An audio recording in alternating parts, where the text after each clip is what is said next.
Následující minuty už budou patřit terénním automobilům. O uplynulém víkendu se totiž v Sedlčanech jel už druhý závod letošního ročníku offroad maratonu. Na posádky tak čekal 6hodinový závod na okruhu dlouhém 6,5 kilometru. Na start těchto vytrvalostních závodů se postavilo celkem 15 vozů ve 3 kategoriích. Amatér, speciálu s obsahem motoru do 2 litrů a nad tuto hranici. Jak je v Sedlčanech zvykem, trať stavěl účastník dakarské rally v kategorii kamionů Martin Macík. A jak dlouho taková příprava trati trvá? Asi 4 dny, takže jsem ji stavěl dlouho, nebo stavili jsme dlouho, protože jsem to nebyl jenom já. A podařilo se nám zabrat trošičku pole, trošičku asfaltu a samozřejmě celou tady tu kotlinu, takže doufám, že se jim to bude líbit. Jak si myslíte, že může zamíchat s kartami počasí? Teďka trochu pršelo, takže bude bahno, bude to klouzat? Tak to si myslím, že je velice zásadní, protože tady, když zaprší, tak je z toho jedna ledová plocha. Takže si myslím, že máme připravené varianty, abychom se objeli, jinak samozřejmě doufejme, že pršet nebude a že to bude vynikající. Vás neláká si sednout za volant a zkusit si to projet? Tak já jsem si sednul za volant a projel jsem si to, když jsme to připravovali, sedl jsem si i za řídítka motorky, taky jsme se svezli, akorát kamionem jsme to nezkoušeli, takže doufám, že kluci z týmu to projedou vynikající. Přesně ve 2 hodiny odpoledne odstartovalo 15 posádek na trať plnou technických pasáží, náročných stoupání, ale i rychlých úseků.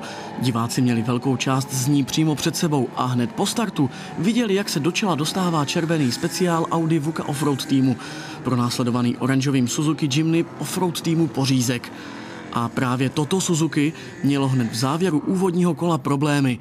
Pořadatelé s nimi v tomto extrémním kopci počítali a aby se netvořily kolony, měli nachystanou objížďku. Ta se použila i v momentě, kdy oblaka dýmu zahlila Sankyong posádky týmu DTV Radíkovice. První pokus vyjet stoupák bez použití objízdné trasy se nevydařil a poté, co vítězové letošního prvního závodu sjeli kopec zpátky dolů, už to vypadalo na hodně předčasný konec.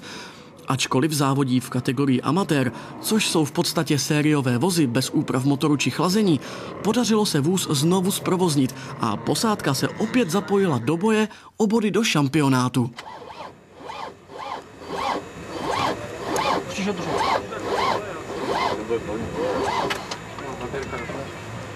A tak to už vypadalo ono zmíněné stoupání z horního pohledu. Bez potíží ho zvládli snad jen speciály s obsahem motoru nad 2000 kubických centimetrů, podobně jako toto Audi VUCA Offroad týmu s 8válcem o obsahu 4,2 litru. Dalším důvodem k vyvěšení žlutých vlajek byla porucha Wings týmu. Jejich Suzuki Vitaru museli odtlačit na stranu soupeři, přesněji OR pro tým 1, který tak přišel o svůj náskok. Zanedlouho na to už přepustil vedoucí pozici offroad týmu Pořízek, který se ujal vedení v závodě a také ve třídě speciálu do 2 litrů. Za nimi jeli 2 Audi, první se startovním číslem 206 VUCA Offroad týmu a druhé KB Systém Offroad týmu s číslem 277. Pořízek si postupně na čele začal vypracovávat náskok, který byl po chvíli téměř jedno kolo na tým Rafani 2, kteří vedli ve třídě amatér. Říká se, objem ničím nenahradíš, jenže v závodech offroad maratonu to tak úplně neplatí. I s malým motorem se dá díky technice jízdy uspět. Na tomto už tolikrát zmíněném kopci se dalo nahnat drahocenné vteřiny, nebo naopak přijít o těsný kontakt. Jak to v tomto případě předvedl OR pro tým 1.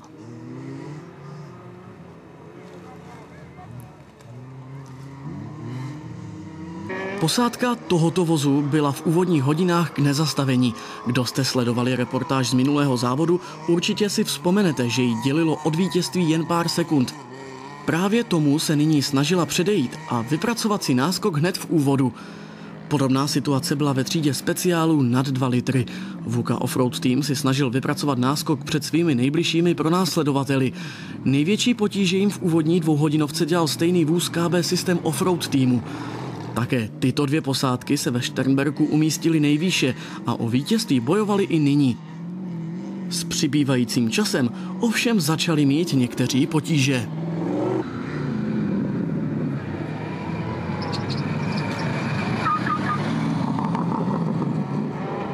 Asi největší smůlu měl v úvodu tento vůz C4 Offroad týmu. Hned v prvním kole měl technické potíže a téměř 1,5 hodiny strávili opravou v depu.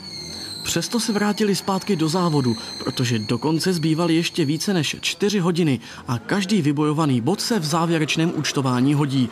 Naopak smutný konec potkal tento Mercedes G500 Evo 2 Bernard Offroad týmu, který po 5 kolech zajel do depa a do závodu už se nevrátil. O velké vzrušení se po 2 hodinách závodění postarala vedoucí posádka celého startovního pole. Tam, kde předtím sbírala drahocenné vteřiny ve svůj prospěch, nyní ztratila šanci na vítězství. To offroad týmu pořízek uteklo ve Šternberku v poslední zatáčce. Nyní mu smůlu přineslo 13. kolo závodu. V boji ovšem i přes problémy pokračoval, stejně jako tento Jeep Grand Cherokee týmu Jeep Centrum Praha. Mechanici týmu jsou ale připraveni na vše. Problémy s hnacím ústrojím vyřešil kus nové trubky a svářečka. Bílý Jeep se tak mohl vrátit do boje o umístění na stupních vítězů. Technické problémy se naopak vyhýbaly tomuto vozu VUCA Offroad týmu. Petr Borč za jeho volantem zbytečně neriskoval a jízdou na jistotu držel první místo ve své kategorii nad 2 litry. Za něj se na druhou pozici dostal s 231 tým Horský statek Cínovec. V závěsu se držela posádka týmu D-Perfect Draci, kterému patřilo 2. místo v kategorii vozů s obsahem motoru do 2 litrů.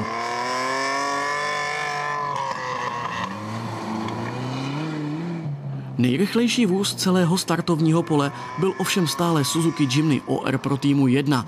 I díky tomu, že se mu vyhýbaly technické problémy. Ty měl naopak KB System Offroad tým. K potížím s chlazením se přidali i další. Problém jsme měli, nevím, kde se to stalo, zřejmě při některém tom výjezdu, tak jsme zřejmě pod vozkem narazili na kamen nebo na pařez a utrhli jsme oko na Panharce na tyči. Bohužel s tím se nedalo jet, to řízení, je to škoda, protože jsme odstupovali z 2. místa, kde nám chybělo 10 vteřin na první, je to škoda. Stojí teda před váma těžký úkol, myslíte, že se podaří zopakovat ten úspěch ze Šternberka? Já doufám, že se to podaří, teď jsme zatím na 3. místě, na druhé místo máme kolo a podle toho, co jsem slyšel, tak už teď v tohleto chvíli jsme mohli být druhý a 1 kolo nám zbývá na to první, tak doufám, že by to mohlo být i lepší.